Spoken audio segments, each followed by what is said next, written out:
पिछले बार इन 4 राज्यों में हमारी जीत हुई थी और हम लोकसभा में हार गए थे। इस बार इनका ही इन 3 राज्यों में जीते हैं, तो इस बार हो सकता है कि हम लोकसभा में जीतेंगे। हमारे स्वतंत्रता सेनानी थे जिन्होंने सूली को फांसी तक चढ़ गए, तो इसका मतलब ये नहीं है कि हम उस दिन देश की आज़ादी की लड़ाई हार गए थे। हम निरंतर लड़ते रहे, लड़ते रहेंगे, जीते हैं, जीतते रहेंगे। तो कौन सी मशीनरी कहाँ काम कर रही है और कैसे काम कर रही है उसको तो देखना समझना। ईवीएम पे तो सवाल नहीं उठा रहे हैं आप। देखिए, सवाल तो वहाँ की जनता उठाएगी जिन लोगों ने वोट दिया है। जेएमएम आपका यहाँ का सहयोगी दल भी ये कह रहा है कि छत्तीसगढ़ में जहाँ आदिवासियों की संख्या झारखंड से अधिक है, मध्य प्रदेश में ट्राइबल सीटों की संख्या अधिक है, तो वहाँ पे हेमंत जी से प्रचार कराना चाहिए था। आप लोगों से कई जगह ओवर कॉन्फिडेंस में चूक हो गई। हम जब सहयोगी हैं एक दूसरे के, तो हमें लगता है सभी लोगों को अपने अपने विचार पहले साझा करने चाहिए। क्या ये राहुल गांधी की हार है? क्या ये भ्रष्टाचार की हार है? क्या महादेव ऐप की हार है? क्या शराब में अपने मन मुताबिक कानून बनाने की हार है? मोहब्बत की दुकान की शुरुआत जहां से हुई थी वहीं पर सिमट कर रह गई। तो क्या बीजेपी के उन आरोपों में दम है कि ये मोहब्बत की दुकान नहीं, तुष्टीकरण की दुकान है? तभी तो जनता ने कह दिया स्टॉप। हर चुनाव हालांकि अपने आप में एक दूसरे से अलग होता है, लेकिन 5 राज्यों में चुनाव हुए उनको लोकसभा से पहले सेमीफाइनल के तौर पे देखा और कहा जा रहा था। 4 राज्यों का परिणाम आ गया है। कांग्रेस ने एक सीट, एक स्टेट पर अपनी सरकार बनाई है। हमारे साथ झारखंड प्रदेश अध्यक्ष कांग्रेस के हैं राजेश ठाकुर जी। ठाकुर जी, आज तो जीत के बहुत मुंह होते, हार सिर्फ सुनता है। फिर भी मैं चाहता हूं कि कांग्रेस और खासकर आप, चूँकि संगठन चला रहे हैं, एक राज का दायित्व है, आपने क्या सीखा इस हार से? नहीं, देखिए, अभी तो इस पर बहुत सारी चर्चाएं होनी हैं और समीक्षा होगी कि हम किस परिस्थिति में वहाँ हारे हैं और किस परिस्थिति में तेलंगाना में जीते हैं।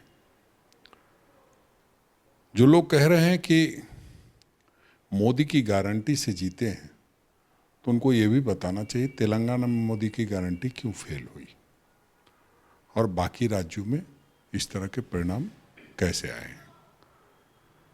जहाँ तक आप अभी कह रहे थे कि ये सेमीफाइनल है, तो 2018 में हम लोगों ने छत्तीसगढ़, मध्य प्रदेश, राजस्थान और कर्नाटक 4 जगहों पे जीत हासिल की थी, जिसमें 2 जगहों पे हमारी बहुमत को लूट लिया गया था, मध्य प्रदेश और कर्नाटक में।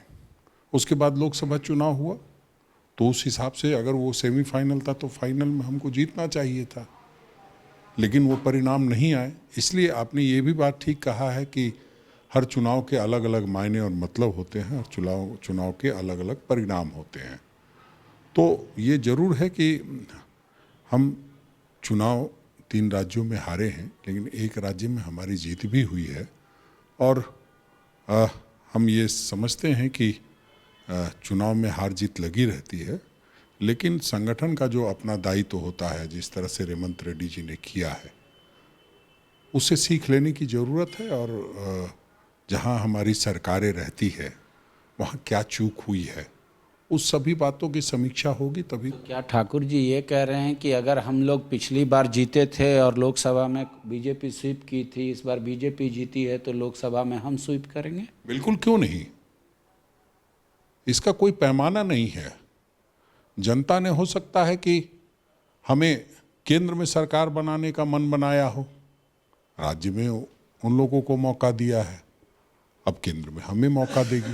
इंडिया अलायंस की बैठक 6 तारीख को होने वाली है। जम्मू से एक बयान आया, अब तक पहुंच ही गया होगा, लेकिन कई लोग अब ये गाना गाने लगे हैं, क्षेत्रीय दल, कि कापे करूँ सिंगार की पिया मोरा आन्हर। तो वो आन्हर तो आप ही को बता रहे हैं। नहीं, ये तो गाना आप गाते हैं, आप ही सुनाते हैं। किसी दल से अभी तक ये चैनल पे, किसी चैनल पे ये गाना आया नहीं है। जम्मू से तो बयान आया, वो तो देखा। नहीं, तो वो ठीक है, अपने अपने जगहों से अपने अपने तरीके से लोग बयान देंगे। कांग्रेस पार्टी चुनाव लड़ रही थी, जीती भी है, हारी भी है, और जो जनता का फैसला होता है वो सर्वोपरि होता है। तो जनता के फैसले को हम सिरोधार्य मानते हैं। हारे आप ज़्यादा, जीते कम, सिर्फ एक स्टेट। तो अब तो जेएमएम आपका यहाँ का सहयोगी दल भी ये कह रहा है कि छत्तीसगढ़ में जहाँ आदिवासियों की संख्या झारखंड से अधिक है, मध्य प्रदेश में ट्राइबल सीटों की संख्या अधिक है, तो वहाँ पे हेमंत जी से प्रचार कराना चाहिए था। आप लोगों से कई जगह ओवर कॉन्फिडेंस में चूक हो गई। नहीं, ये नहीं कह सकते हैं। देखिए, बहुत सारी बातें हैं, निश्चित रूप से वो जाते तो और अच्छा होता, लेकिन कई बार कई तरह की बातें होती है और उसमें वहाँ के जो कांग्रेस नेतृत्व ने जो फैसला लिया होगा प्रदेश के, उसी अनुरूप काम हुआ है। और हम जब सहयोगी हैं एक दूसरे के, तो हमें लगता है सभी लोगों को अपने अपने विचार पहले साझा करने चाहिए। अभी इस तरह की बात हो तो इसे लगेगा कि हम हार से विचलित हुए हैं, तो कोई हार से किसी को विचलित होने की ज़रूरत नहीं है। हम लोग मजबूती से पहले भी लड़े हैं, आगे भी लड़ेंगे। क्या ये राहुल गांधी की हार है? क्या ये भ्रष्टाचार की हार है? क्या महादेव ऐप की हार है? क्या शराब में अपने मन मुताबिक कानून बनाने की हार है? इस हार को कैसे डिस्क्राइब करेंगे? देखिए, इस तरह की बहुत सारी बातें भी भारतीय जनता पार्टी करेगी। अगर ये सारी बातें हैं तो तेलंगाना में हम कैसे जीत गए हैं? तो इस तरह की बातें ठीक है, बयानबाजी के लिए अभी जब आदमी अति उत्साह में होता है तो इस तरह की बातें करता है। बीजेपी तो तेलंगाना में भी कह रहे थे कि हम तो बढ़े हैं, 3% वोट प्रतिशत बढ़ा है, सीट हमारा बढ़ा है, वो तो वहाँ खुश है। हम बोले हम सेटिस्फैक्ट्री हैं। नहीं, संतुष्ट होने के लिए बहुत सारी चीज़ें हैं। कर्नाटक भी वो हारे हैं, कर्नाटक की हार से संतुष्ट होंगे। हिमाचल में हारे, हिमाचल की हार से संतुष्ट होंगे। तो संतुष्ट होना अलग बात है, लेकिन वहाँ जिस तरह का उनका परिणाम आया है वो उनके लिए ठीक नहीं है। लगातार सभी लोगों की मदद लेने के बाद भी ये हालत है। इंटरनल वो बीआरएस को भी मदद कर रहे थे, एआईएमएम से भी अपना साठगांठ रखे हुए थे, बावजूद वहाँ उनकी हार ही हुई है। जीत तो तभी होती जब वो सरकार बना रहे होते या सीटों में बहुत बढ़ोतरी होती है। ठीक है, अब आप कहीं जीरो पे हैं और आपको 3 सीटें आ गई और आप कहें कि 300% हमारी जीत हुई है, तो उनको मुबारक हो। लेकिन एक बात तो तय है कि 19 के बाद जिस तरीके से राहुल गांधी देश की यात्रा पर निकले थे, माना जा रहा था कि वो ज़्यादा परिपक्व हो गए हैं, लोगों से अटैचमेंट ज़्यादा बढ़ा रहे हैं। कभी आप देखें ट्रैक्टर चला रहे थे, कभी मोटरसाइकिल बना रहे थे, कभी कूलियों से बात कर रहे थे। तो क्या ये माना जाए कि अभी जो देश का मिजाज है उसमें मोदी के अलावा और कोई फिट नहीं बैठ रहा है? राहुल गांधी को पब्लिक ने जिस सिरे से 24 के लिए तैयार नहीं माना अभी तक। देखिए, हर चीज़ को आप चुनाव से जोड़ के मत देखिए कि राहुल गांधी जी किसी से मिल रहे थे तो चुनाव के लिए मिल रहे थे। वो बाई हार्ट अच्छे व्यक्ति हैं और उनकी मंशा रहती है कि देश के हर तबके से मिले। इसमें चुनाव कहीं मायने नहीं रखता है। रह गई बात आदरणीय राहुल गांधी जी की, तो हमने कर्नाटक भी जीता, हिमाचल भी जीता, तेलंगाना भी जीता। उस समय प्रधानमंत्री जी कहाँ थे? लेकिन 24 से पहले इतना बड़ा पार्टी को सेटबैक लगा है। माना जा रहा था कि इंडिया अलायंस का जो चेहरा होगा वो राहुल गांधी होंगे। तो क्या अब नहीं आपको लगता कि जो आपके अलायंस में हैं, इंडिया अलायंस में लोग और ख़ासकर रीजनल फोर्सेस, वो उंगली उठाएंगे या एक नज़र में पूरे आंख भर के देखना पसंद नहीं करेंगे राहुल गांधी को? ये तो वही बेहतर बता पाएंगे। ऐसा नहीं है कि हम लोगों ने कोई जो समझौता किया था वो सभी लोग, सभी इंडिया गठबंधन के दल ये मान रहे थे कि लोकसभा के लिए किया है और राज्यों में हम चुनाव अलग अलग लड़ रहे थे। चुनाव सपा भी लड़ रही थी, चुनाव आप भी लड़ रही थी और जो परिणाम आए हैं वो सब आप लोगों को पता है। तो इसमें बहुत किसी को विचलित होने की आवश्यकता नहीं है। हम लोग संघर्ष करते रहे हैं, हम लोगों ने देश को आज़ादी दिलाई है और उस समय भी कई बार हार का सामना करना पड़ता था। कई हमारे स्वतंत्रता सेनानी थे जिन्होंने सूली को फांसी तक चढ़ गए। तो इसका मतलब ये नहीं है कि हम उस दिन देश की आज़ादी की लड़ाई हार गए थे। हम निरंतर लड़ते रहे हैं, लड़ते रहेंगे, जीते हैं, जीतते रहेंगे। लेकिन एक तो सवाल उठ रहा है ना कि कांग्रेस कब तक अपने पुश्तैनी पूंजी को खाएगी।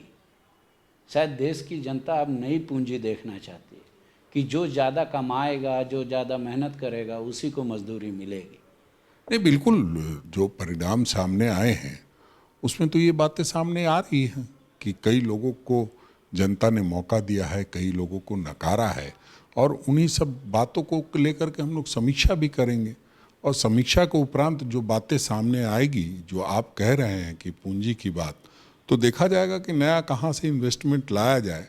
आपने देखा रेवंत रेड्डी जी ने संगठन को इतना ताकतवर बनाया, डीके शिव कुमार जी ने कितना मजबूत बनाया संगठन को, सुक्खू जी ने किस तरह से हिमाचल को मजबूत बनाया। उसी तरह से संगठन में हम लोग फिर से एक बार मेहनत करके संगठन को मजबूत बनाएंगे, और जब संगठन को मजबूत बनाएंगे तो निश्चित रूप से हमारी जीत होगी।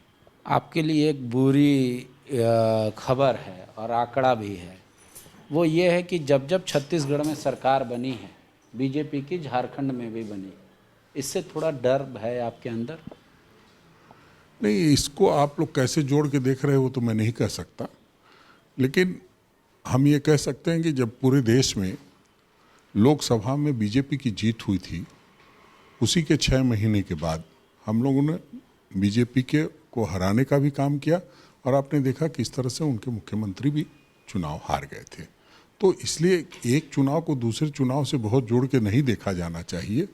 ये भी कह सकते हैं कि पिछले बार इन 4 राज्यों में हमारी जीत हुई थी और हम लोकसभा में हार गए थे। इस बार इनका ही इन 3 राज्यों में जीते हैं, तो इस बार हो सकता है कि हम लोकसभा में जीतेंगे। तो ये जनता है, जनार्दन है, जो निर्णय लेगी वो स्वीकार है। एक आखिरी और हाइपोथेटिकल सवाल, इंडिया अलायंस क्या बिखर जाएगा? नहीं, ये तो इंडिया के सभी घटक दलों को तय करना है कि हम, जो आदरणीय राहुल गांधी जी ने बीड़ा उठाया है सांप्रदायिकता के खिलाफ, तानाशाही के खिलाफ, नफरत के खिलाफ, दुष्प्रचार के खिलाफ, उसको कहाँ तक आगे बढ़ाना है। और सभी इंडिया घटक दल के साथियों में एक बात पर एक मत है कि हम लोगों को इस देश से जो सरकार है, जो जिस तरह से ध्रुवीकरण की राजनीति कर रही है, सांप्रदायिकता की राजनीति कर रही है, तानाशाही की राजनीति कर रही है, उससे देश को, लोगों को मुक्त कराना है। अब उसके लिए हम लोगों को एकजुट रहना होगा, और निश्चित रूप से हमारे सभी साथी जो हैं इंडिया गठबंधन के, 6 तारीख को बैठक है, वो आपको सब सामने आ ही जाएगा। राजनीति में तो सारी चीज़ें स्पष्ट रहती है। आपने देखा किस तरह से जनता ने मन बनाया हुआ था कि छत्तीसगढ़ में हम चुनाव जीत रहे हैं। ये हम नहीं कह रहे थे, देश के लोग कह रहे थे छत्तीसगढ़ में हम जीत रहे हैं, राजस्थान में जीत रहे हैं, तेलंगाना में जीत रहे हैं। परिणाम उसके उलट आया। तो कौन सी मशीनरी कहाँ काम कर रही है और कैसे काम कर रही है, उसको तो देखना, समझना। ईवीएम पे तो सवाल नहीं उठा रहे हैं आप? देखिए, सवाल तो वहाँ की जनता उठाएगी, जिन लोगों ने वोट दिया है और उनका वोट कहीं नहीं मिल रहा है, तो निश्चित रूप से इन बातों पर भी सवाल उठेंगे।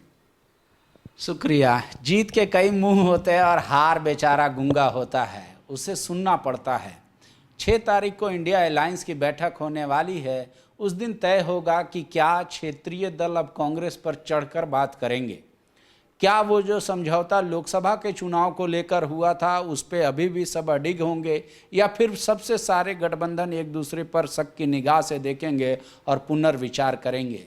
ये सब सवाल ये है जिसका जवाब भविष्य में मिलेगा। वर्तमान में हालात यही है कि बीजेपी के यहाँ जश्न है और कांग्रेस के यहाँ मायूसी। शुक्रिया। TheFollowUp.in. Like, share, and subscribe.